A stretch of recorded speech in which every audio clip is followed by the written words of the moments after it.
welcome back to another episode of But Why the Podcast. And today we are talking about one of the largest franchises of all time, the MCU. As always, I'm Kate. I'm here with Adrian Hey, how's it going? and Matt. Hello. And Adrian is going to be leading this episode today because I write books when I write show notes, so the MCU was not for me. Yeah, this is kind of another kind of Parks and Rec situation where any one of us could have literally done these notes. So expect a lot of conversation and probably Matt trying to keep us under a respectable amount of time. Because as Kate said, this is, one of the biggest franchises ever, and we've all are anxiously awaiting Endgame. So we're gonna try and keep each other under wraps here, but I don't think it's gonna happen. But we're gonna try. So, for our intro question, this is me testing out how this is going to go. Give me one, either your favorite character, movie, or favorite moment in the MCU. Matt? Yeah, I guess for favorite character, I guess at this point, obviously things change and whatnot. I guess I'll go with Iron Man. Why not? And then favorite movie, I'll still probably go with Iron Man 1 out of all the movies we got. Kate?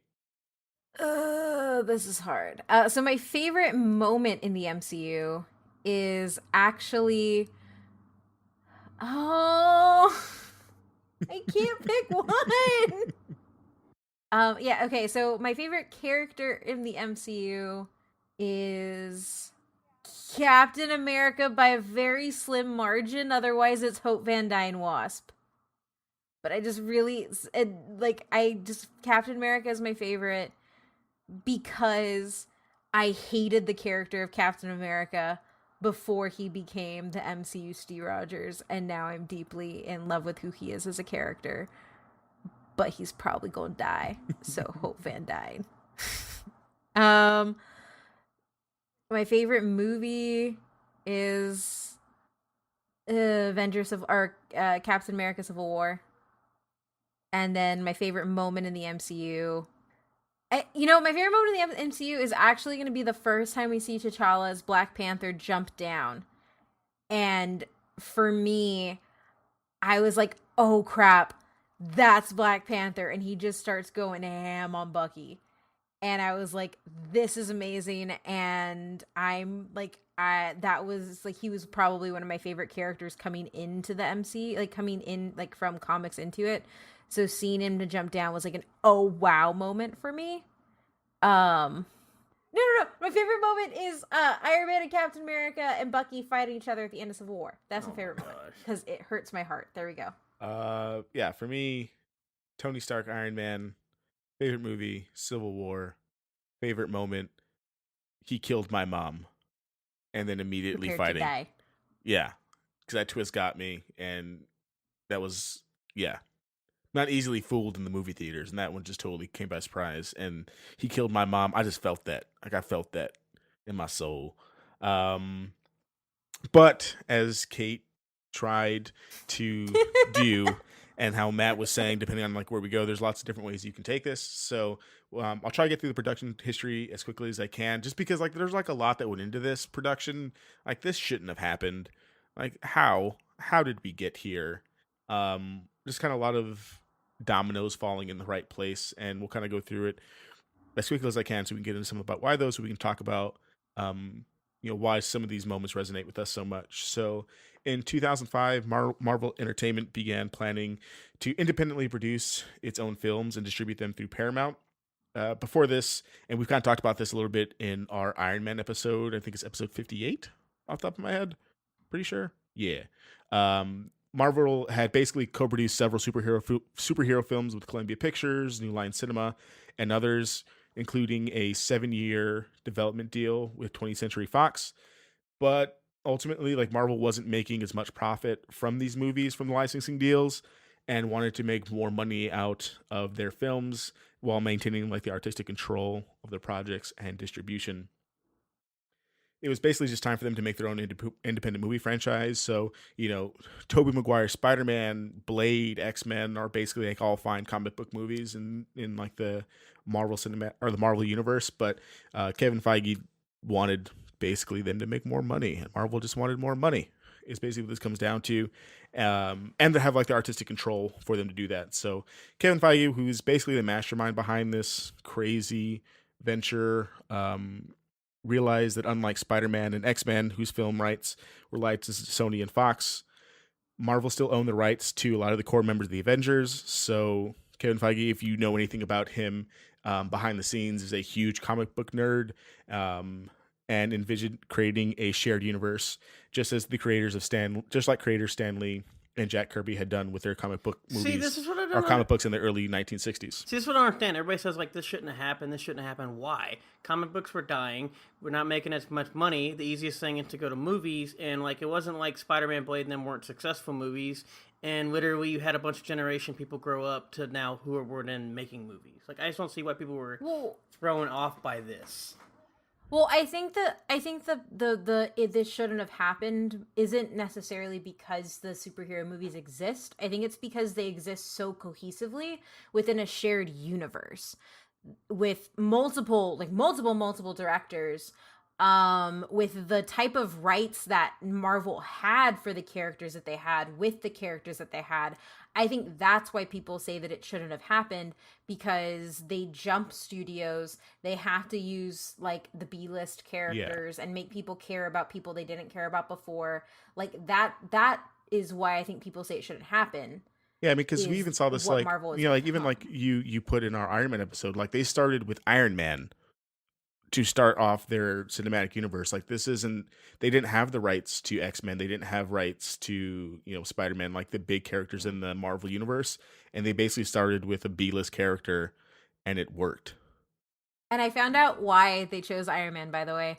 So there was a test group with children, and they gave them a toy of Captain America, Iron Man, and the Hulk, I think. And whatever toy the kids chose to play with more, that was the one they were going to go with, and it was Iron Man. I love that.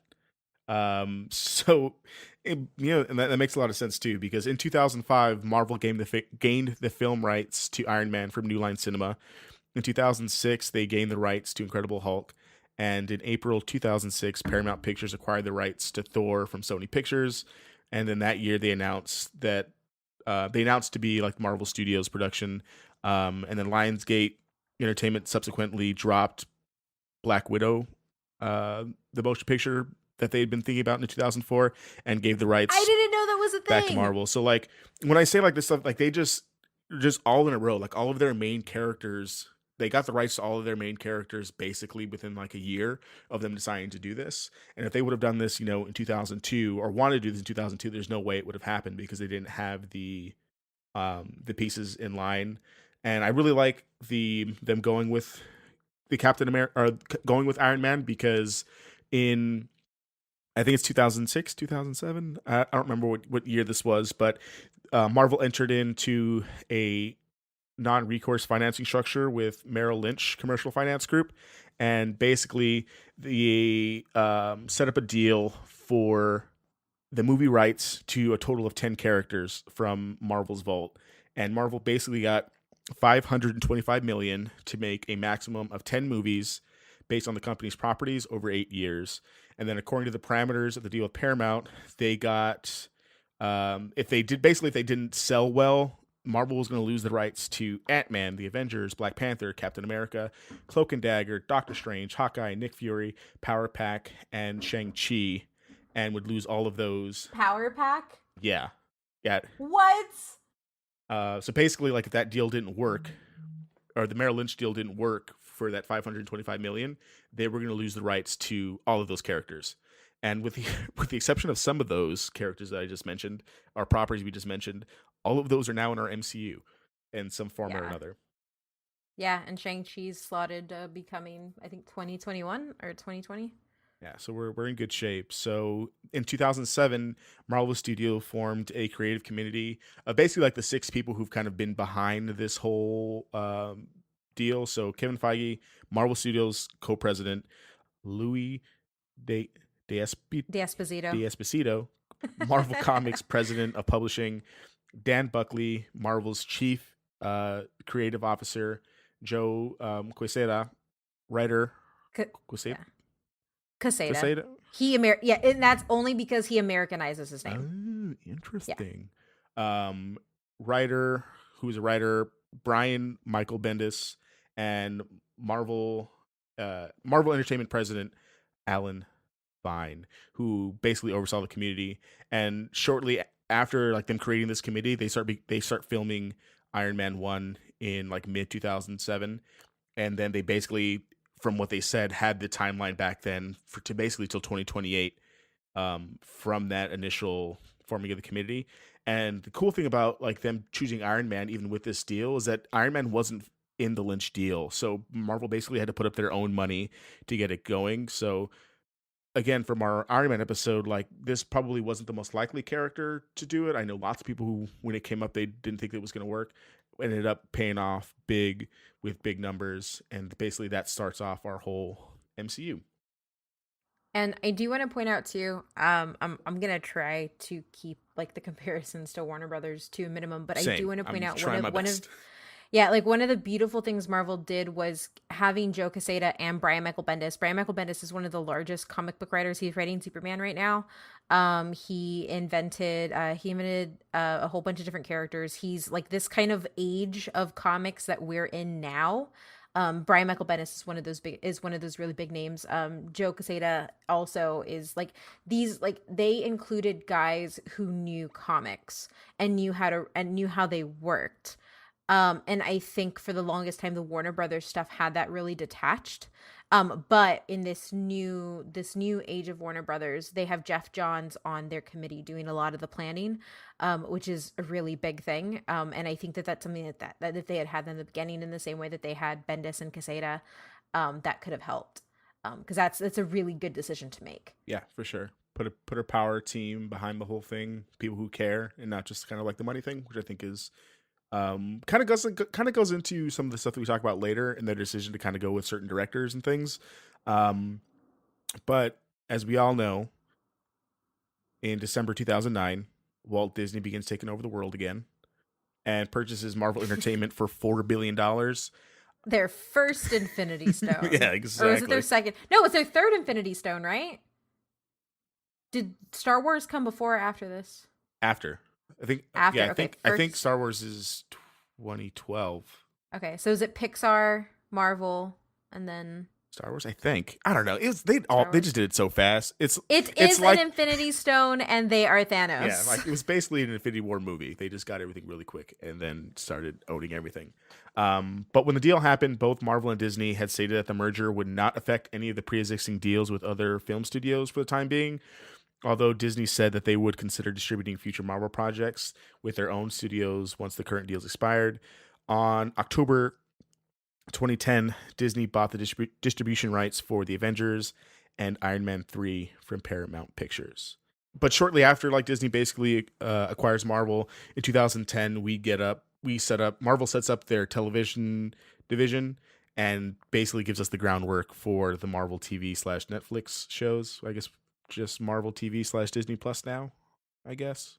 Or Marvel TV / Netflix / Hulu Oh, Hulu. Yeah. / ABC. Yeah, because Runaways is technically Disney owned.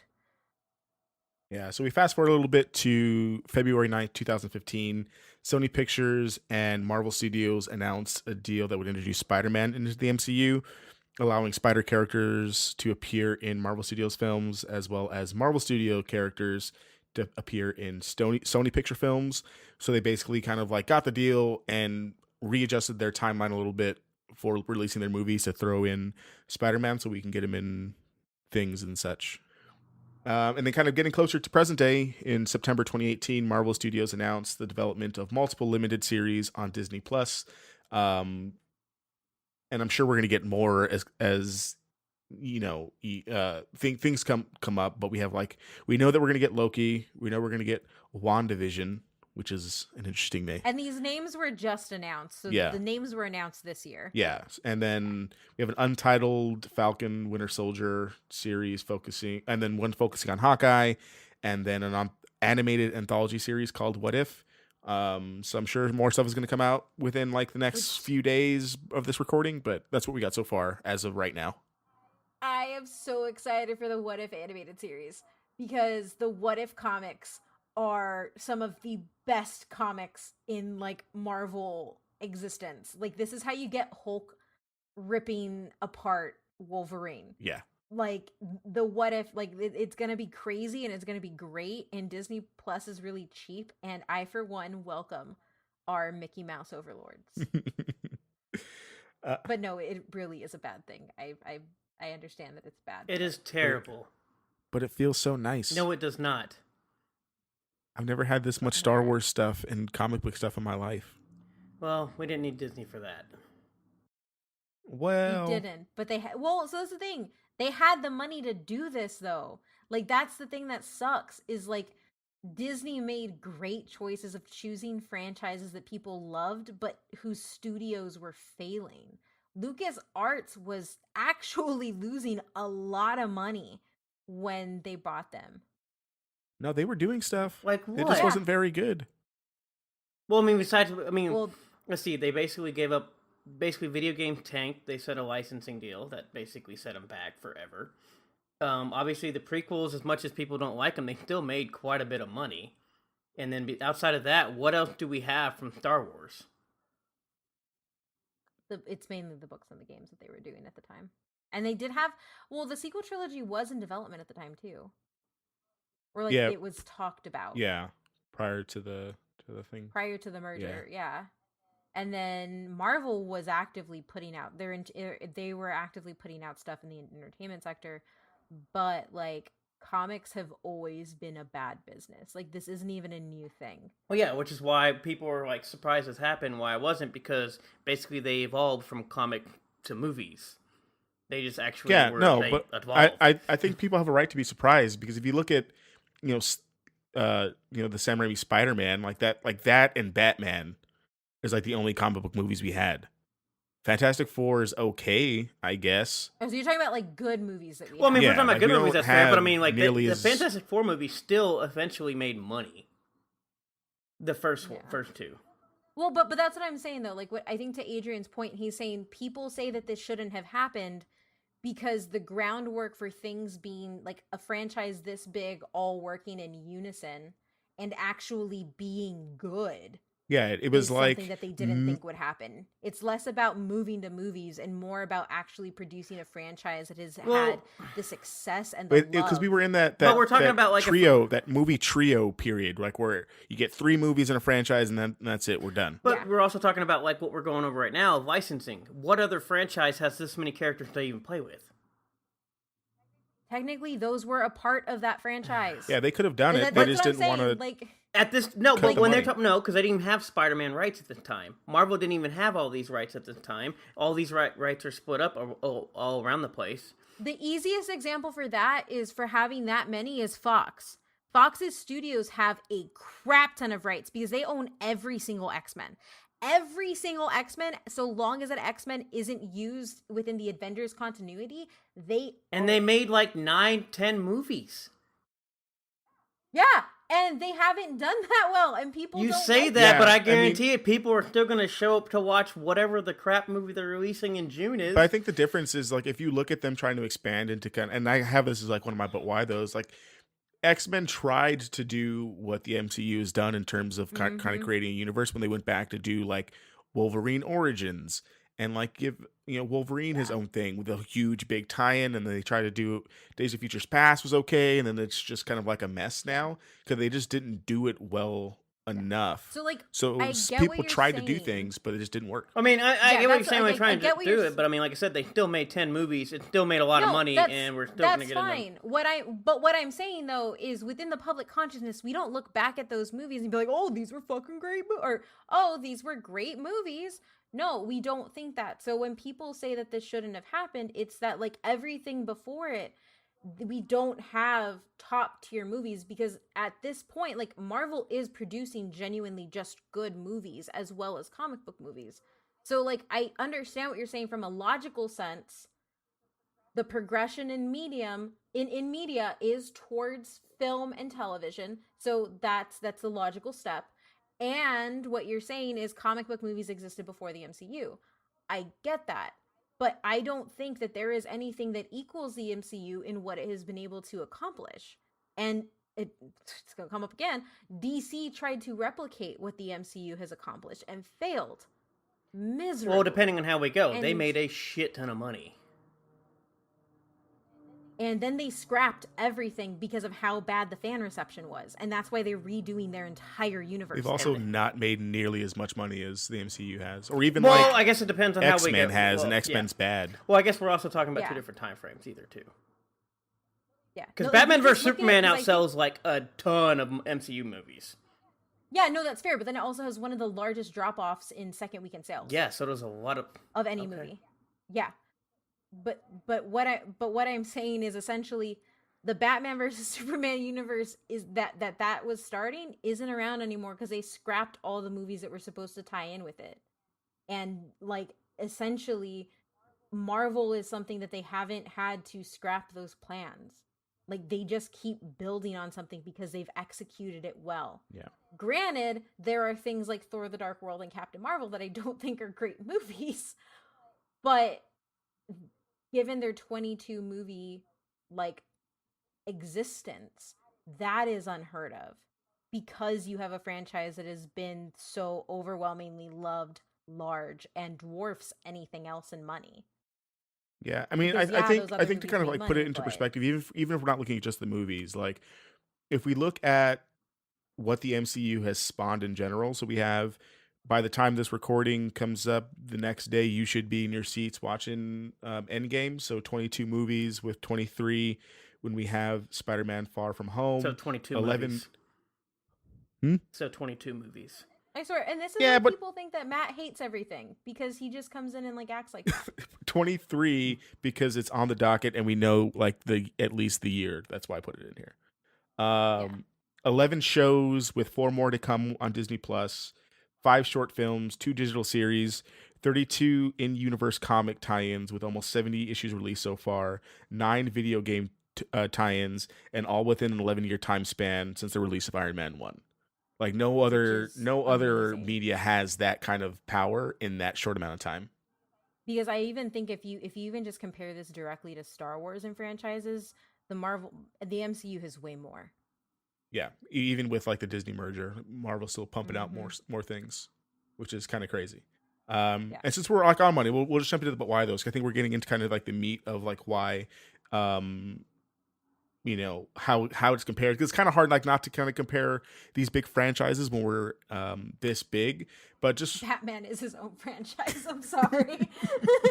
Batman's really weird looking up, and it really sucks. Like when I take a lot of like the box office stuff for like a lot of the franchises I do, it is weird because of like how people classify franchise. Because yes, Batman does fall in its own, and then Batman gets kind of crazy and too. then Batman gets thrown in with like other movies as well. Same thing. We are getting to the point too with that of like not Captain Marvel, but we are getting to the point of Captain America and Iron Man kind of do almost the exact same thing with their like with Iron Man 3 movies and Captain America's supposed 3 movies. So yeah, like that's a I will die on the hill that Captain America doesn't have 3 Oh, movies. I will too. That movie has one movie and an ensemble cast. Like people always say that's the best trilogy. No, it's not. It's not even a trilogy. Yeah. He's literally maybe they could have called that movie literally anything and it would have been fine. In name alone, Captain America has the best trilogy.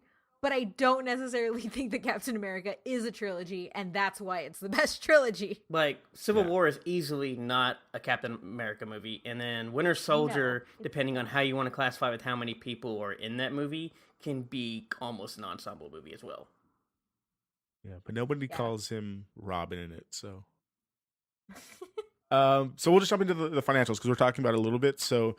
No other franchise is like as financially successful when it comes to the movies than the MCU, and we have this kind of worldwide, and we even have it domestically adjusted for inflation.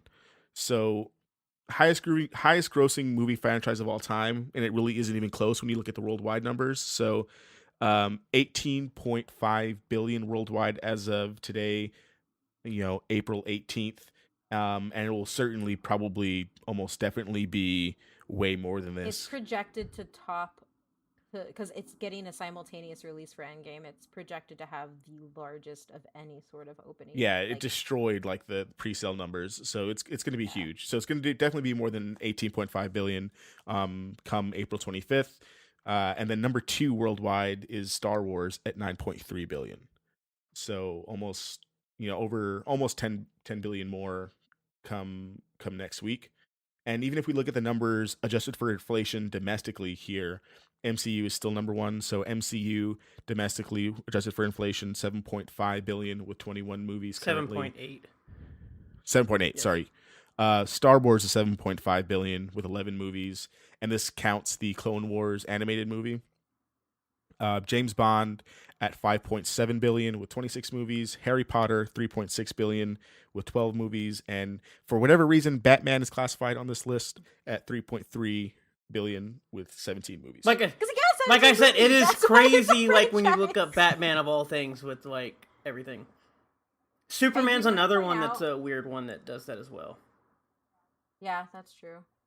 So I do want to point out that Adrian has included a handy dandy graph of this. For the one money. thing, I do love And if this you're- actual website that you pulled this graph from. By the way, Right? It's a good website. I like it better than Box Eat your- Office Mojo. Yeah, actually. eat your heart out, Box Office Mojo. The This one has numbers.com. graphs. I actually like this one. I use this one. I end up using this one more than Box Office more times. So I will say, if you are a Patreon patron, you get at any level you get access to our research notes, so you too can see this pretty graph. But what I like about this graph is because it takes into consideration time. Now I know that the MCU has, with the exception of James Bond, has the highest number of movies. But if you just look at the graph and just how like steep that like shoot up is for the MCU, like that's pretty crazy because like these other numbers have happened over time, and the MCU is just like bam, bam, bam, Yeah. and over time meaning like since before. I mean, I can kill this with another statistic if I still think if we actually pull in ticket numbers. Movie prices. Yeah. Because ticket wise, like the reason, like the funny thing we talk about this is MCU double Star Wars worldwide. Once you adjust it for inflation domestically, it's only 0.3 behind, or basically like 300 million behind. I was trying to find like a different way to kind of like convey, even though Star Wars has been around longer, why its financial power still means more. And I think if you look at the highest grossing media franchises that there are, and we've talked about a couple of these in different episodes. So Pokemon's still number 1 by far. Star Wars is 1, 2, 3, 4, 5. And then MCU is 11 on this list at 29 billion. But the only thing to have come out in the same time period in 2000s is Disney Princesses. All these other ones are super old. So in like the 11 years, they climbed up to almost like in the top 10 list. If you're just looking at box office, media sales, home entertainment, comic volumes, 11 on the list, and all of this other stuff has been around since, the 40s, the 60s, the 70s, Harry Potter, the late 90s. But MCU is the only one who's come out in the last 20 years to even come close to any of this stuff. So when we move away from like kind of the money, because obviously like because no matter what happens in Endgame, everyone's just going to talk about how much money it makes come Monday. So I just want to get that out of the way first, because I think the really big thing that it does, and we kind of talked about this a little bit already, I don't think any franchise comes close in terms of like the world building to be able to string along 11 movies and do it in a way where you have such a concise timeline and it still works really well. And I think the decision to take the MCU into phases and like have this stuff planned out in like 2006, 2007, and like know that you were going to have this super long timeline is one of the best decisions I think that they could have made. Because it allows them to plan their stories out way in advance. So you kind of know what's going to happen, and it allows them to adjust when, things like Spider-Man pop up, and you kind of adjust your plan to kind of insert movies, or you can just like adjust and kind of add things in based on like the coming of the times. Because we're in a much different, I guess not much different, but like we're in a different spot now in 2019 than we were in 2008. Like, I don't know how, public opinion might not have been as good as positive to Black Panther in 2010 as it was in 2018. So I think planning this stuff out and kind of adjusting with the times is one of the best ways that they could have done this, and where a lot of other companies have failed.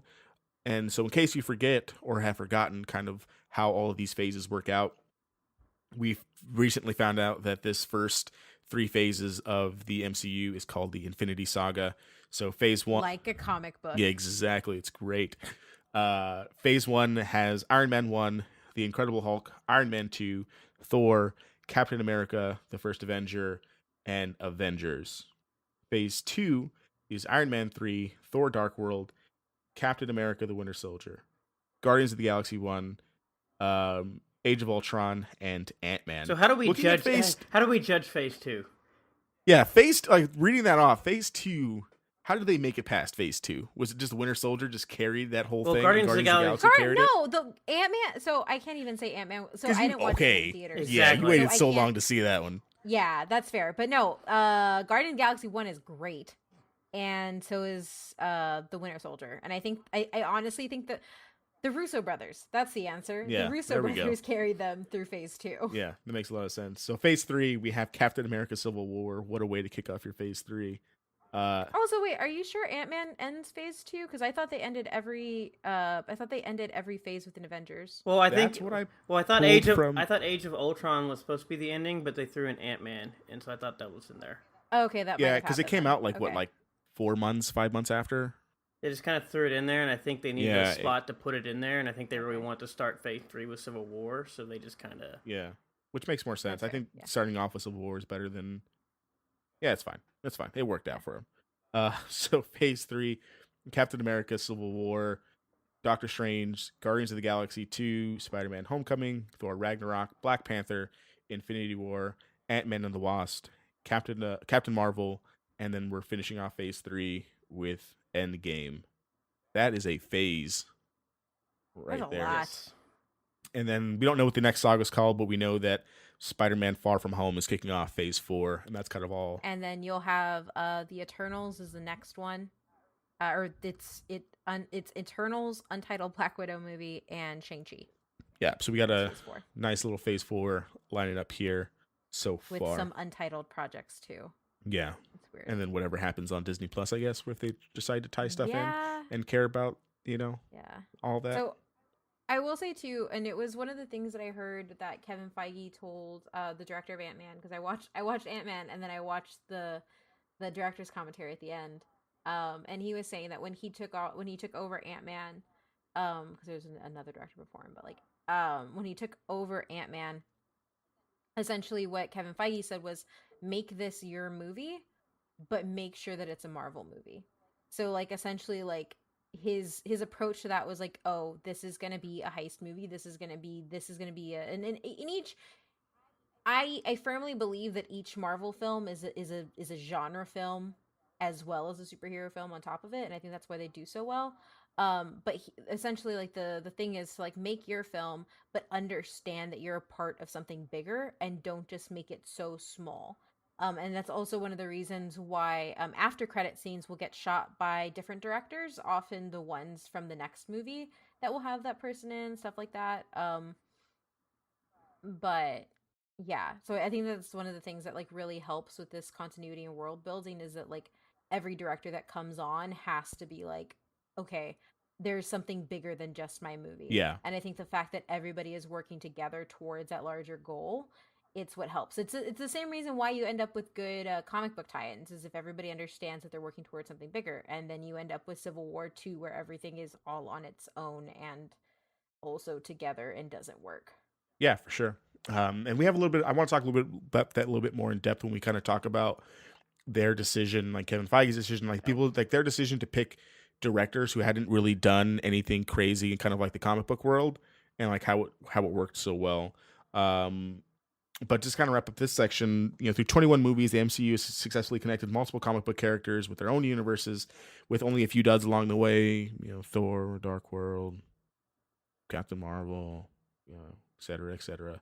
And And even when there are characters who need their own stories to be told, they don't, for the most part, just shoehorn them in. I think of like Black Panther, his introduction, great. Him just showing up is probably like one of the best comic book character introductions ever. Even throwing in Spider-Man by grabbing the shield, even though these are characters with established universes, they introduce them in really interesting ways, and for the most part, give them agency. And I think that works to their best advantage. And they've done it with Bruce Banner. Like, Yeah. Mark Ruffalo has said he's not going to get a solo movie. Like, and I think that's actually tied in because of Paramount owning some of the rights. But like, they've developed Bruce Banner as an amazing character, even though he's a side character. Yeah. And we've kind of already talked about this a little bit already, so I don't think we have to talk about it too much. But we've seen other comic book franchises, whether it be DCEU. Are they still calling themselves that? Or is it? No, they're officially the Worlds of DC, and the execs said they never branded themselves the DCEU. Oh. Fans did. Oh, okay. So it was never an established universe. They're just backtracking everything. X-Men, with the addition of like the whole past things. I don't know if y'all are going to be there day one for Dark Phoenix, but I probably won't. Try and restart Spider-Man with Andrew Garfield Spider-Man, and then Sony's Marvel Universe, which might work because Venom made a lot of money, but I don't foresee it, being this successful. And they just haven't been able to replicate the formula, even though like was already kind of laid out, and they still just couldn't do it for some of those franchises. And even if you look past just comics and we focus on like people who try, or like, franchises who try to do like period continuity, like this is all one thing in one string. I'm not talking about like Star Trek, or I'm not talking about Star Wars that has decades and decades of like continuity, but like all this stuff has happened in the last 11 years. So if we look at, the Dark Universe, is that still even a thing? No. Are we still... No. Did you watch The Mummy? No. That should never be a thing. That. I still don't know what Tom Cruise is at the end of that movie. They try to do the Jump Street Men in Black thing. That didn't even get Well, that was a past terrible idea in the first production place. room. They tried really hard with the King Arthur franchise. The Monster Universe. The one movie they did. Yeah, the one movie they did. They that greenlit the was supposed second to be one. 6 That was supposed to be movies okay. just didn't happen. I'm sorry. No. So the King Arthur, the one with The guy from Sons of Anarchy? Yeah, that Charlie guy. Hunnam. Yeah, with him. That they had initially signed up and written the majority of the 6 movies that it was supposed to be, and then the movie bombed. Yeah. Sure. I'll throw Transformers in there as well as like one who. It's hard to throw Transformers in there because they made way more money than any of these other universes, Yeah. but they are also just not doing. Now I'm very well sad thinking about that now too. So to be honest, I also think that this is like I think that there's like a different thing happening here too. Like I think there's a difference between like a franchise that deals with the same characters each movie, and then there's a shared universe which has characters from separate stories interacting with each other like they exist in the world. I see what you're saying, but I think like Dark Universe could have been something. Yeah, good. no, that would have been a shared universe. Dark Universe was supposed to be a shared universe. They were trying to replicate here's an introduction to all of them, and now the Mummy's gonna have their own, and Invisible Man's gonna have his own, which is apparently still happening, but it's not a part But of I the think Dark of like Universe. I'm very hopeful for MonsterVerse, but the first Yeah. Godzilla movie really hurt me, like really really hurt me. Oh, that movie was And- so bad. But they heard your complaints, and now you're getting all the kaiju. We don't know that. For all we know, all we saw was the trailers, is all the kaiju we get, and then we got to focus on a bunch of stupid little people. I love Michael Dougherty, so I'm just gonna and like Michael Dougherty is the horror director from Trick or Treat and Krampus, and essentially he has like all these creatures, and the people are there, but it's the world that he built with the creatures and stuff in those movies that are so great. So I'm hoping that he. No, it looks like it's going to be How great. is this? It's just one of those. I'm not. Yeah, but so did Godzilla. That's 1. what I'm saying. Like, I'm just saying I'm trusting him not to make it all about. I do not Godzilla trust and anybody Godzilla. on a Godzilla movie till after it comes out and I see it, because they've ruined so many of the last. That's fair. Yeah. You don't like Matthew Broderick? That wasn't that great. What, Yeah, the if I baby get, raptors if I get at Channing the end? Tatum again in Godzilla, but with Bryan Wait, Cranston. Channing Tatum was. They're like, oh, look at Bryan Cranston. He did interviews for that movie Spoiler and died. alert, he's in the movie for like 15 minutes, guys. And then to kind of wrap this up, I gotta throw GI Joe in there because I was really excited for like the GI Joe kind of spin-off universe thing, and they just didn't work. Then they made that second movie that was awful. Yeah, then they tried to reboot it again, and it also just didn't work. Hey, Fast and the Furious is a shared universe now because they have their first non like outside the family movie happening. Yeah, With a bunch of people that are not even in the original Fast and the Furious. And it's gonna make stupid amounts of hey money. man, they're in phase 2. They're in their phase 2. That first saga's done. We're in the next saga already. I thought that saga ended after the third one when they got away from the cars. Matt, stop. You shut your mouth, Matt. You want to talk about numbers? No, I'm just kidding. You want to talk about why numbers don't matter? You want to know what matters? Familia. So I think we kind of talked about like these other franchises not doing kind of like the same things. So we'll just kind of move on to the kind of character development stuff of why the continuity works. So even like the formula is good, they nail the formula, but I don't think it works. Even if you have the formula, if you don't get the characters right, and we kind of talked about this at the very beginning, that this group knows how to tell the stories of their characters, and they authentically care about it. Like you can feel it in the movies that they care about the properties that they're working with. They're not just trying to like make their own thing. They're like, hey, we know fans love these things. Let's try to be true to that and put our own little spin on it, and not just like change the whole universe, which is something that we've seen in other franchises. With the exception of 3 movies in Marvel's canon. Thor, Thor 2, and Captain Marvel. Those are 3 movies that really like when you watch everything, they don't work with like they don't take into account a shared universe for the most part. And they're also the ones that I think they're the least amount of character development and stuff inside it. Yeah, those are the duds I referred to earlier. Because I agree, Yeah. those aren't care. I mean, we're probably gonna get added for the Captain Marvel thing. 3 I has don't the care. entire arc with like the entire because at least Iron Man 3 has the entire arc with Tony Stark And the finally little boy. getting into his alcoholism, his PTSD. Like the Mandarin reveal is terrible, and that's a terrible third act. But the front half of that movie does really good in character building Tony and understanding the journey he's been on since the first one.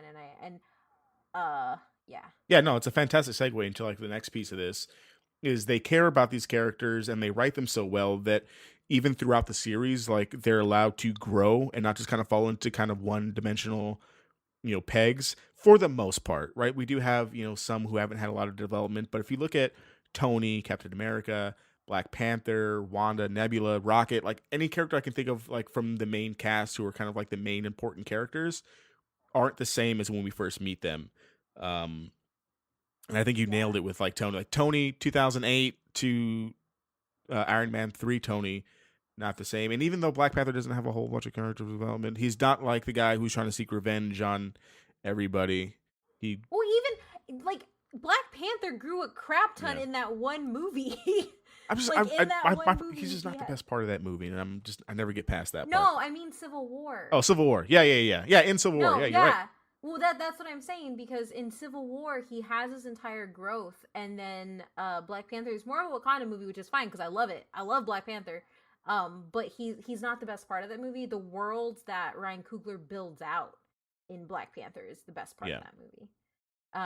But no, I mean I think you're completely right, because if you think about, I mean, I think there are definitely characters that don't get a lot of development, but I think that when they don't get a lot of development,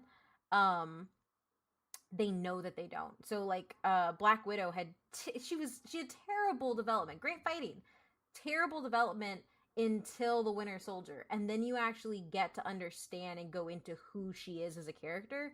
So I think, at least with me, when it comes to them putting in a character and not making them fleshed out initially, they've kind of earned my trust to know that they're going to do it down the line. Yeah, for sure.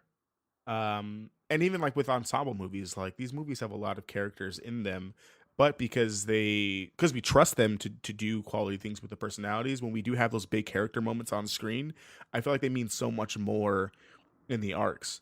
And this is going to be on one comparison to, gosh darn, Batman v Superman. But the whole Martha reveal has nowhere near the impact or like the weight after like 2 hours that he killed my mom moment does in Civil War, because we've seen the characters grow rather than kind of like rushing in to have those big moments. And a lot of that just comes from the arcs. It's not something that we expect, and means more because we spent so much time with the characters for all of these years. Yeah.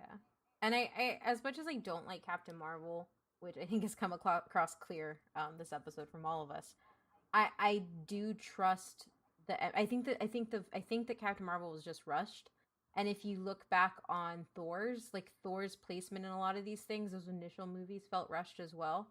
And I like Marvel was able to take two terrible movies where I did not care about Thor, don't like him at all, and then give me Thor Ragnarok, where I was like, oh wow, this is amazing. He is a great character. And then in Infinity War, just wreck my heart because Yeah. they took everything away from him. And so, as much as I don't like Captain Marvel, I am hopeful. Like, it's not like another franchise where it's akin to Star Wars. It's not like I've lost all hope with Phasma. I've lost all hope with Phasma, and it hurts. But I still have hope for Captain Marvel and Brie Larson, and I'm excited to see her in Endgame, because I think that was a directing and writing failure, not necessarily the character. And Thor kind of proved to me that can happen. No, yeah, I think you're completely right. Like I'm expecting not like a completely different Captain Marvel, but I'm expecting like a kind of fleshed out different Captain Marvel than we saw in the movie. Mainly because there's time has passed, and she just looks different just in general. But yeah, I think you're right. Like, they've earned our trust to have us go into those, because I mean, I don't know, man. I'm just thinking of like things like Rocket and like Nebula, and like these kind of more tertiary characters have turned into like very big emotional tugs in the universe. Rocket in Guardians of the Galaxy 1, if you would have told me Rocket in Guardians of the Galaxy 1 was going to make me feel some things in Infinity War, I would have said, "No, you're crazy." You mean that he would be a dad? Yeah, I would have never thought that. I thought he would have just been, just a jerk and just hating everybody. Even in Guardians of the Galaxy 2, he has crazy character development in that one too. Yeah, all the arcs. Just give me all the arcs. Matt, do you have any kind of favorite character arcs in the MCU? I know which ones are bad. Well, I think to me the bad ones stick out way worse than like the actual good ones, because you're like, oh, there's a lot of people that have decent arcs, or at least it seems like they do some development. Whereas it's more, I guess it's one of those that sticks out and more comes to the surface of like, ooh, this is nothing, versus like, this is a common commodity, I guess. Like what? Like good is always what we get. Yeah. So. Right. Like when good's almost your average, or at least like, above average is, you have the above average to good, which you have a majority. And so when you have something that really sticks out, or, that's below that, it really sticks out. Like what? What's an example? Of what? From the MCU. I mean, I get Iron Man's. It was good. I don't know. Obviously, I don't care for what they've done with Tony in the last few movies, but obviously the first... That he's a dad. Yeah, and that's terrible. On it, like I said, I don't know what you want me to say. Like, I personally don't like a lot of the direction they've gone with a lot of this stuff in Endgame, probably the last movie at this point. But, cutting that out, I mean, I like what they did with Iron Man for the most part, and you saw this nice thing, but obviously that's been a long time. Captain America, you kind of see develop, and you have with the whole... I like what Alex says, the political trilogy they have, that Avengers have. That one's pretty cool with Captain America and not Black Panther, Black Widow. Black Panther, I'm interested to see, but like we said, he's not even the best person in his movie, so it's kind of to me like, I mean, I guess he gets growth, but I mean, you're not even the best person in the movie named after you. Guardians, we have one more, so we'll see what happens. I don't care about Spider-Man at all. Yeah, I don't... Doctor Strange. Well, I mean, we're going to get a second Doctor Strange, but I don't know when and how long it's going to be. I mean, I enjoyed Doctor Strange, and I think it's very slept on, considering how, like, people like to throw out money and stuff. Like, that movie is really actually highly rated, and it's highly rated a lot. It's up there and actually the top rated MCU movies. People just don't talk about it. But, I mean, I don't know. There's some good arcs. I mean, like I said, the bad one to me stick out way worse. Thor at the beginning is terrible. Captain Marvel's right now is awful. Some of the Guardians we had people we weren't really sure what we were doing because they were kind of a man thing. We don't know what we're gonna get from Hope at this point because she's just kind of thrown in there. So I think you're right. I didn't actually know anything about those Guardians. I think Guardians may be the only movie where the secondary cast don't get a lot done with them. It's all Quill all the time in those. Right. I know. Although I know people don't like it, but Infinity War did give Gamora. Yeah, no, we had something with Gamora. Obviously, the second one we had the whole Gamora Nebula thing, which I didn't really care for that much. I didn't think it was as good as what we wanted. It was a little weird. Which we've talked about with some of the flaws in that movie, even though I think overall it's a pretty good movie. Wanda and Vision we had decently, but I guess we'll figure out what's gonna go with there. Which like I said, we're gonna get a lot of like the side stuff with these new shows, which we're just gonna keep adding and adding and adding. So like at this point, like, does it really matter what we get in the movies? I mean, I think it still does. And I think the fact that they're still going to keep some of these older characters alive too, like, and I don't mean necessarily alive, but like they're still going to be there. I think they kind of understand the weight, either maybe not the weight that the characters have, because I do think that like other than Loki, it's kind of like it's like B tier or like it's tertiary characters from the Marvel universe. But I think at least with the movies, I think Disney understands that those are characters who have kind of gotten like the shortest stick, right? The only character that I'm probably disappointed in that I've wanted more for a while would probably be Falcon. I think Anthony Mackie's done a fantastic job with Falcon, and actually he's probably up there at this point with like my favorite characters. And I feel like he's been very shorted for what he's done. But obviously, like you said, we're getting things. I don't care about Bucky at this point. Like I never did. I thought people overhype Bucky for what he is. But I think he has a supermodel walk, and he is Cap's. That's literally about it. Like I said, at this point, yeah, it's his whole personality. He falls into my one-dimensional character thing. The dude he's oh my god. People like him because he's hot, and that's about it. Like nothing else I care about. I like him because of what he does for Cap, and that is the last visage of what Cap had. Did you see what Falcon did for Cap? That's fine. I love Cap and Falcon too, but what I'm saying is like this is it. The moment Bucky is gone, Cap has lost everything, and now he is completely out of his time and completely out of everything he's ever known. And so like Bucky works as that grounding piece for him, and that's why he always goes so hard for him. Doesn't even remember him. That's why I like it. For like half of his movies. That doesn't mean. So and he killed my mom. If Stefani stopped remembering you, would you not try to get her back and still have her in your life? Me to Stefani isn't the. I don't think that's the. They made a movie about that. Here. Kate it had what's his name? I think Channing Tatum's actually our in that relationship movie. is a little bit different. I think Channing Tatum's actually in that movie you're referring to, Kate. I'm just saying. No, like Bucky and him have a very deep relationship, and they've had it since childhood. Okay, I guess you and your best friend. I've had this discussion with other people. If me and one of my best friends was in the situation that Cap was with Bucky, where he was like risking his like the entire like world basically for Bucky, I don't know if I'd do it. I don't know. But the difference was he wasn't risking the entire world for Bucky because they cured Bucky. And then the entire world was trying to kill Bucky, and Bucky didn't even do it, and he trusted him. Then why did you run? They also made another movie about that, Adrian. It's called T'Challa voice. There's another movie that made that starring Tommy Lee Jones called The Fugitive.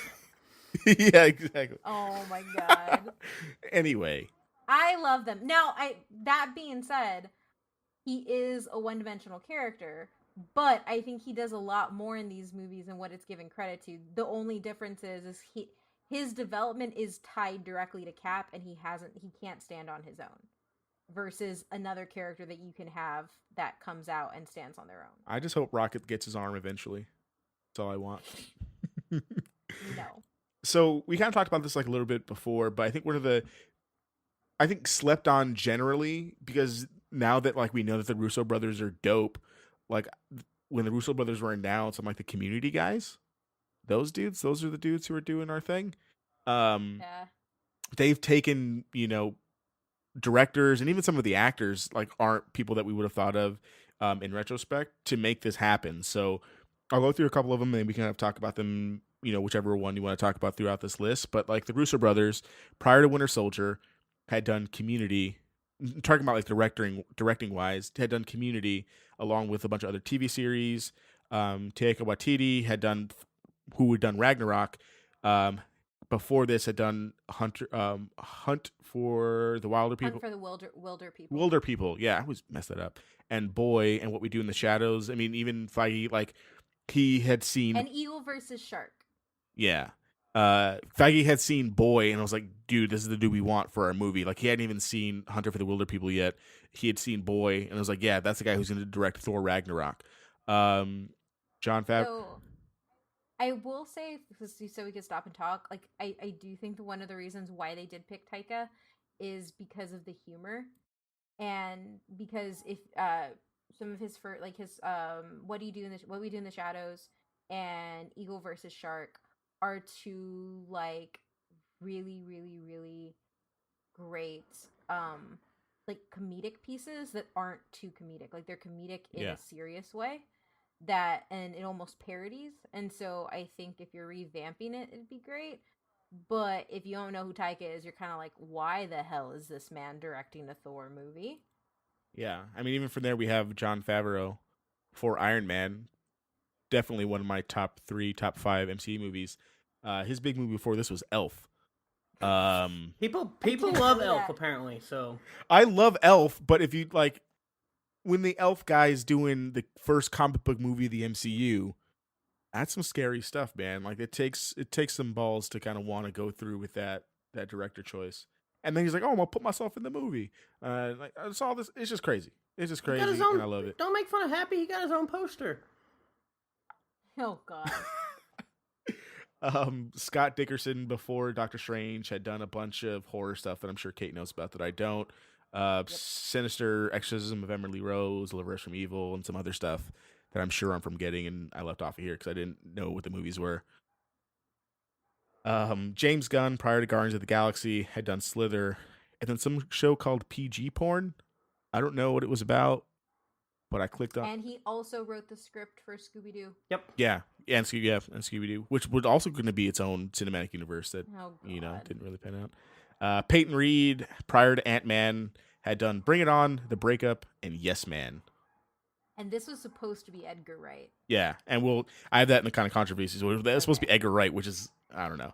And then finally, Ryan Coogler did before Black Panther. His only real big movie before that was Creed, which is, I guess, kind of similar in terms of like its tone and such, but still not a comic book movie per se. Yeah, I would say Ryan Coogler was probably the most, I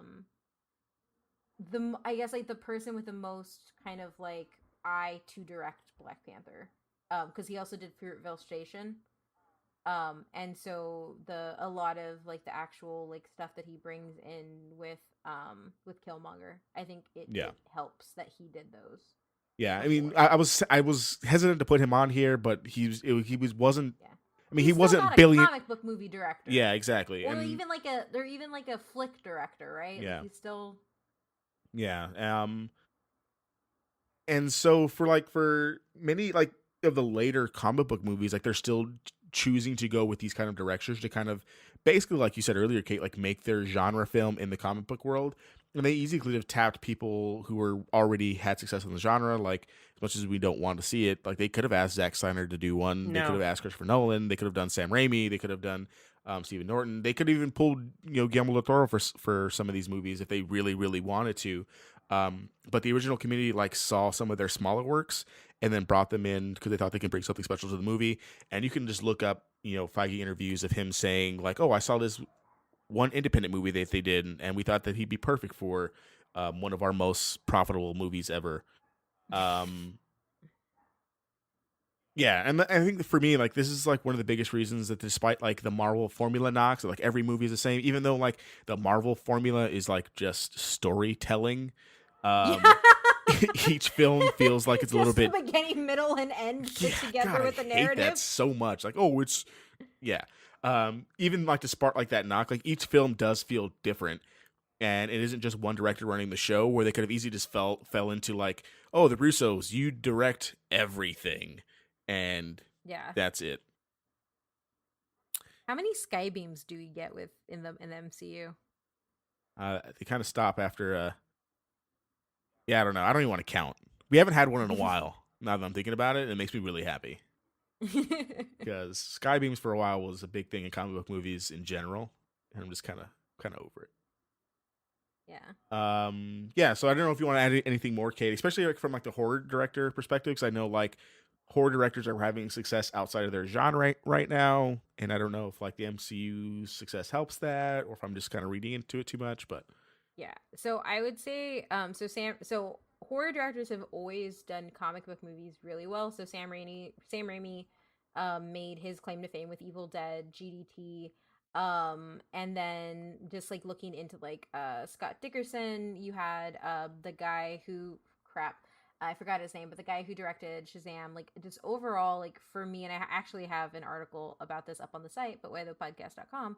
I think the reason horror movie directors or horror genre directors make good comic book movies is because they understand the visuals in a different way than other people do. So color and scene composition come into play a whole bunch in horror, mainly because you're having to hide stuff within your foreground, middle ground, backgrounds to surprise, to scare, to thrill. And I think because they can utilize those elements and essentially know how to make it look pretty and look kind of be in like that middle ground. I think that that's what help that is what helps them do well. They're also really good at telling convoluted stories, which comic books are convoluted stories. They're very convoluted. And then I think too, like just by the nature of villains and antagonists and coming from comics, creature design is really important for a lot of comic books. You have to be able to build out the evil on the other end to make your hero be even more triumphant. And I think, like, I don't know if I would say the MCU's like pushing it because I think the DCU has more horror, or the world of DC has more horror directors now, and I think they've always existed. But I think that it's definitely one of those things that um more horror directors are getting tapped, and I think successes like what has come from the DCU or what has come from the MCU have helped it in that way. cool. Thanks for your insight, Kate. Yeah. I didn't really know. I didn't want to talk on it, so I kind of Yeah, because technically James Gunn is also a horror director, or he started out as one. yeah. But he also did a show called PG Porn. PG porn. I don't know what that is, but I want to watch a pilot or something. If we even go back to if we look at some of these actors, like some of these actors weren't primed to be some of the biggest stars. I'm hesitant to put Robert Downey Jr. because we kind of talked about it in episode 48 of Iron Man. Like he was on his comeback, but if you would have told me that Harry from Kiss Kiss Bang Bang would be one of the biggest stars on the planet, I don't think that I would have believed you. Back then, Scarlett Johansson as Black Widow, nothing really amazing or kind of before the MCU. Maybe like The Prestige, maybe probably And like that's even something that's so far away from what Black Widow yeah. is. So like that's like her only really big, good. I use air quotes for that, but like The Prestige is probably like her biggest role before that. Chadwick Boseman as Black Panther, a lot of TV roles, and then probably his biggest things before getting tapped for Black Panther was his role as Jackie Robinson in 42. Tom Holland, essentially just a kid with like a lot of stage stuff. Tom Hiddleston as Loki, nothing really rung a bell other than Archipelago, which I guess is an okay movie. Chris Hemsworth as Thor, basically like prior to being George Kirk in the Star Trek reboot for like 5 minutes. He was just in TV. Chris Evans is Cap. Look, this is the same dude who put whipped cream on his junk in Not Another Teen Movie in 2001. And if he dies, you know how many millions of people are going to be crying? I will be one of them. I know that he was Johnny Storm, but he's still the dude who put whipped cream on his junk in Not Another Teen Movie. And that's how when he was first cast as Cap, I was like, that dude is going to be the first Avenger. That guy. And the list kind of just goes on and on from there. And again, kind of when you come look at the directors, they could have tapped, huge stars like The Rock or Will Smith or Tom Cruise or Matthew McConaughey or like XYZ big name in the industry, but they decided to go with kind of maybe lesser known actors, and not just for like the big box office draw. Yeah. I mean, because if you look at that, Tom Cruise, like all those actors you just named, definitely seem like that would be a traditional thought, is to put them in a superhero movie. Yeah. Tessa Thompson wasn't in it. I think like the bulk of the MCU people haven't been in anything. Yeah, it's just a crazy. Gwyneth Paltrow and Benedict Cumberbatch. Yeah. And Chris Pratt. Yeah, I And left them off Bradley the list. Cooper. Though, the difference is though is with one, Bradley Cooper's playing a raccoon. You tell me you're not going to cry if that raccoon dies? Are you going to cry if that raccoon dies? I am. No, but what I'm saying is, who would have thought that you would have chosen Bradley Cooper, the star power that was around him, to play a raccoon? And then who would have thought that you would have taken I Can't Run, Everything Hurts, Andy Dwyer, and because that's all he had at that point. Yeah, and Andy shredded Dwyer. him out. And now he's that. So yeah, no, Chris Pratt counts in this list too. I love Scarlett Johansson and other stuff, but like I didn't realize that she really wasn't in anything before, the MCU. I'll take Tom Hiddleston in just about anything now because he's a dope actor, and he really hadn't done anything before this either. Chris Hemsworth still put whipped cream on his junk, and that's Chris Chris Evans? Chris Evans, yeah. Chris Evans put whipped cream on his junk, and that dude's one of the biggest. It's just crazy to me, crazy. And then before we kind of get into some STEM stuff that Kate has to talk about, I do want to at least touch on some of the controversies surrounding kind of the MCU, because I think it's important to at least talk about the things that really aren't going too well, outside of like the things where they kind of haven't developed as many characters, and even how this whole Disney merger might be kind of bad in the long run. But Kate kind of talked earlier about them kind of sitting down with the directors and saying, hey, make your movie, but make sure it fits into the universe. And this really hasn't worked with some people, or it hasn't like worked with people, with actors who didn't want to kind of come along for the ride. So Terrence Howard, the original Rhodes, wanted more money, and then they were just like, nah. Terrence Howard. We talked about that at length in our Iron Man episode. Yeah, buddy, you were not the main person. Yeah. Edward Norton, the original Hulk. We got to talk about this earlier. Apparently, people still are upset about that and do not like thing, because apparently people really loved Ed Norton. Mark Ruffalo's so good, though. Is he? Yes. Yeah, they're just kind of, the only thing that I have is like they're just kind of like different Bruce Banners. They are. But if you just erase the Incredible Hulk movie from your head, it doesn't really matter, I guess, which is like a lot of people. I do all the time. I forget that that's MCU. I mean, I don't count it, but still. Patty Jenkins, the original director of Thor 2, Edgar Wright, the original director of Ant-Man, and of course, not necessarily like Marvel's doing, but the firing of James Gunn are all kind of like, you look at their controversial things with the directors, Patty Jenkins, Edward Wright, and James Gunn come to mind with things that haven't really panned out the way that they should have when it comes to them. Some other things like race changing of characters that hasn't gone over well with some camps. So Mandarin in Iron Man 3, so then the Ancient One in Doctor Strange, MJ, and then Heimdall in Thor. Apparently people were really pissed about Yeah, it. I didn't really know that either until I was like reading the articles. But I also didn't know like the character of Heimdall before watching Thor, in terms of like how he was portrayed in the comics. So they were saying like, oh, like Heimdall's like the whitest of the white. Whitest of the white people. And I was like, how are you the whitest of the white people with a bunch of white people? How does that work? Well, I guess we know how that works, I guess. All right. But yeah, no, and that was another stupid one people. Well, I guess like stupid in retrospect because Idris Elba killed that role. Yeah, for sure. And then women in the MCU, again, these aren't things I believe necessarily, just things that I saw on my 40 hours of research. Black Widow being overly sexualized, plus her treatment in Age of Ultron. Mantis being, bunny quotes, dumbed down from her character in the comics. Okoye not being gay, and just like the general lack of female-led movies in the MCU, despite how big they've gotten over the last 11 years. Yeah. I So I'm just taking these one by one. I do think initially Black Widow was sexualized, but there's a difference between being sexualized and being objectified. Black Widow is never objectified. She still has agency, even though she's sexual.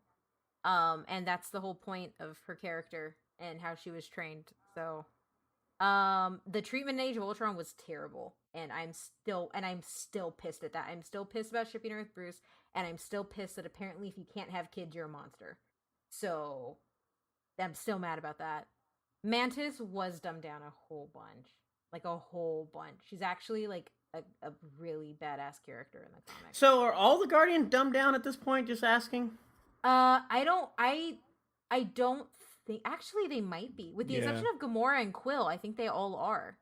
Well, that's what I say, because I know people say Mantis, but I'm like, have you seen Drax? Well, but Drax still has that characteristic of like when they say dumbed down, I think they mostly meant to is like it's everything about her. Yeah, like, everything. Mantis Not just like how doesn't smart fight, she was, but like doesn't. Yeah, how badass she is compared to exactly. comics, So like she's nerfed. She's nerfed a whole bunch. That's what I should have said. Drax, because Drax is like not the smartest person on the ship, but he's still really strong and he still gets to fight. Mantis in the comics is a badass fighter, and she isn't this personality that they have her like matching Drax. And so in the movie, it's not like nerfed. She's completely nerfed and not the same character at all. Okay. I just know, like, it seemed like all the Guardians in general just seemed like they were just dumbed down of general. Yeah, a little bit. Yeah, but like I said earlier, I think it's just because they're focused on Quill and Gamora so much. So, yeah, I don't think that sticks because Raccoon, Rocket, Gamora, and Quill pretty much are how they are. Yeah. And then Okoye not being gay, yeah, she's gay in the comics. And then yeah, it sucks we haven't had a female movie, but I've also like I don't know, like I feel like we've gotten a hold of it, and I'm kind of just looking for where we're going now. I think it's stupid that Kevin Feige literally sat on the Black Widow movie for so long. That was the problem. He should have pulled the trigger 5 years ago when it was supposed to come out. Yeah, I mean, but like even we saw at the beginning, like they knew that movie was supposed to be made forever ago before all this happened. Like we're almost 12 years into the making of like him having more than that, because they had it back in like what 2005, 2006. Did I say? Like they've had it for so long. Yeah. And now it just like now it feels like an afterthought. Like I didn't have a problem with them until they started until they rushed Captain Marvel to compete with Wonder Woman, and until like now they're doing a Black Widow when it's already I don't care about you. Yeah, I already saw Red Sparrow. Which is it? And Atomic Blonde. And and Salt. And Salt. Dude, Salt. Oh. That one's so good. Yeah. But yeah, no. So on those fronts, like I do think that some of them have merit. Some of them I don't, but I do think a lot of those points do have merit. Yeah, I have one that's gonna warrant merit because you've been tweeting about it. Oh yeah, is it that there are no brown people? Yeah, Latino brown people. As great as it is, like we still don't have a whole lot of diversity, even though like the Marvel universe has a bunch of stuff that we could talk about. But like again, kind of going back to like Okoye not being gay, that's an easy one that they could have like done, but they decided to change it. It was already established. Yeah, it was already established. Like you didn't have to do anything for that. You didn't have to like make a big statement for that. You could have just let the character be the character. Latinx representation. We have Michael Pena and Zoe Saldana as an alien. Well, so we have Tessa Thompson as Thompson. We have Tessa Thompson's Mexican and Panamanian. So we have her as an Asgardian. We have Zoe Saldana as an alien. We have Alginus. He's one of the blue guys in Captain Marvel that got no screen time at all. And then Lupita Nyong'o's Mexican and Kenyan. Yeah. And that should be 5 with Michael Pena. But Michael Pena is the only actual Latino in the entire universe. I love Michael Pena, man. Come on. I think a lack of just like general Asian leads in terms of like big characters kind of front and center. The same way, I mean, Mantis, Wong, you named some additional ones as well, but like no kind of staple. And I couldn't find anyone who fits like the Native American box in terms of our actors or even our superheroes. Yeah, and I Um, think I think one of the things that sucks here is sadly, Marvel sucks when it comes to like diverse heroes that aren't that like essentially like what Marvel's what they did for the longest time was, oh, if we have black characters that means we're being diverse, and they stopped thinking about anybody else. So like a lot of the time like they do that as a catch all, and it sucks and it's stupid. They do that in the comics. So like because like I realized that when I was calling for like I want Latinos in the MCU, but I'm like, well, crap. Do we even have that many like actual Latinx characters in comics? yeah, Which is a hard thing to think about. yeah. I think my only hope is that with their ability to kind of pull names from um the properties that they have and make us care about those characters, regardless if they were DC list characters, and we care about them now. I hope they take more chances in Phase 4 Yeah, and kind of go that route and kind of establish some more household names that we haven't really yeah. heard of before. Which I mean, they're doing it at least in for Asian representation. Shang-Chi's slated, and then the Eternals have Camille Nanjiani is casted, as well as I can't remember his name, but I love him. But he's the guy from Train to Busan, Oh, okay, who cool. Okay, yeah, is yeah, yeah. trying to save his pregnant girlfriend slash wife the entire time. So and they also have an Asian director, but yeah, Yeah. not much on the Latin front, which sucks. Yeah. But I think the future is bright for sure. I think with all the things that you just mentioned, but just up to this point, we just really haven't had a whole lot of you know, Yeah, something other than what they could have done. Like they could have done something different a long time ago, probably maybe. They didn't have to wait until last year to kind of make a statement with, Black Panther and yeah. such. It's something they could have done throughout the MCU and not just like here's our diverse movie. Yeah, exactly. Same thing with Captain Marvel as well. Yeah. And that's kind of all I have. I mean, I think we've talked a lot about kind of lots of other stuff, but Kate added in a section about STEM, which I'm like, super excited to hear about because I love educating the youth.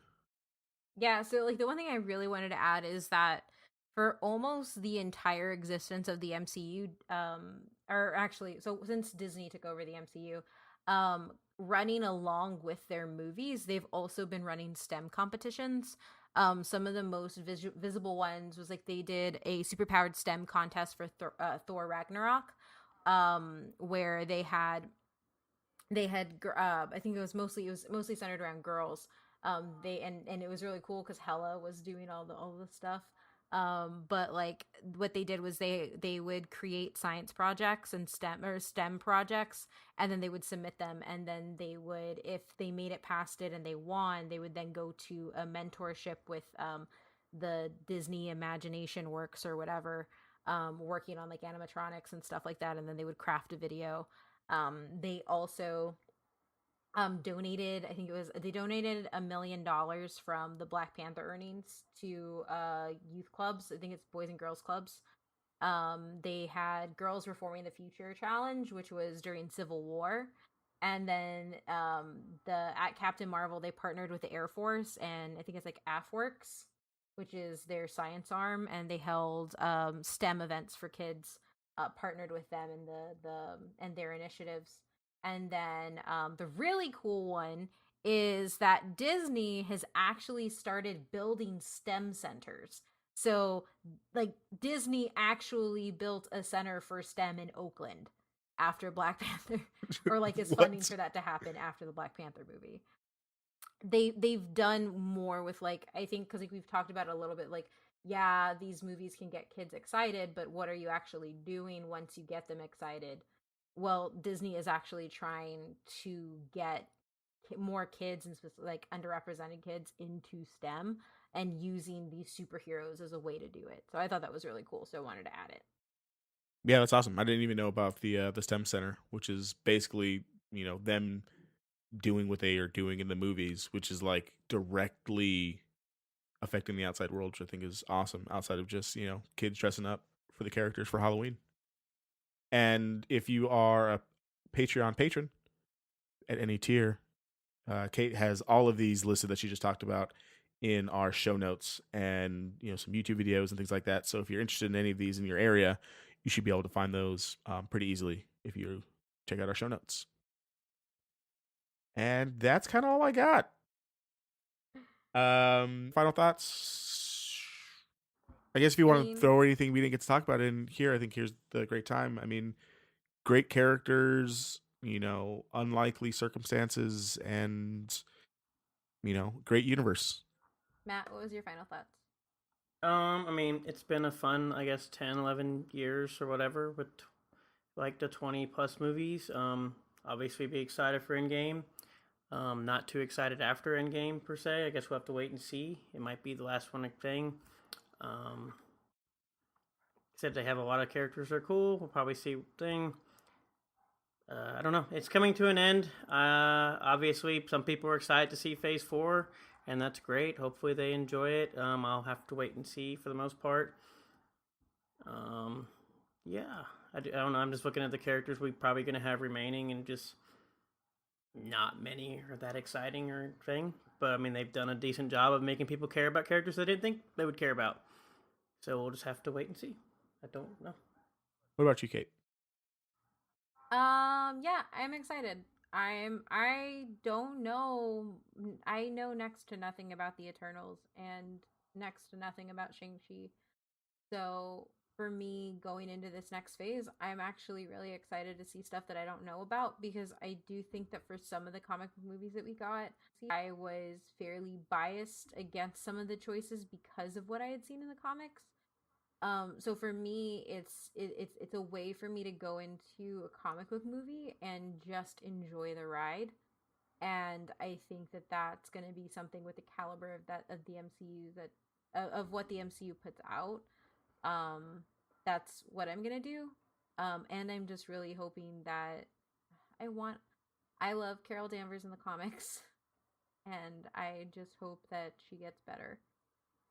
That's my only thing for Phase 4, is that I just want a better Captain Marvel, which I am hoping they'll do, because I think they're gonna start giving more time to stuff. And I came back from not liking Thor, so anything is possible. But it's been a long ride, and I'm excited, and I love this cinematic universe so much, and I'm gonna cry like a baby in Endgame a whole bunch, because I cried a whole bunch in Infinity War. Yeah, let's do it, man. Oh man, you might be listening to a different podcast for our next recording. I don't know if I'll be recovered if something tragic happens. Oh man, I'm not ready. So that was our MCU episode. If we, I was gonna say if we missed anything, let us know. But there's so much to this world that there's we could do another episode on this. And still miss stuff. But yeah, if you want to support us, head on over to patreon.com/whatwhythepc. For as little as $1, you get access to our shows, you get access to all of our show notes, as well as our shows a day early. And at $3, you get exclusive episodes. And rate, review, and subscribe us on iTunes. That is an amazing way to support as well. And you can find the podcast at But Why Though PC on all social medias. And you can find me at Omemethrandir. Adrian?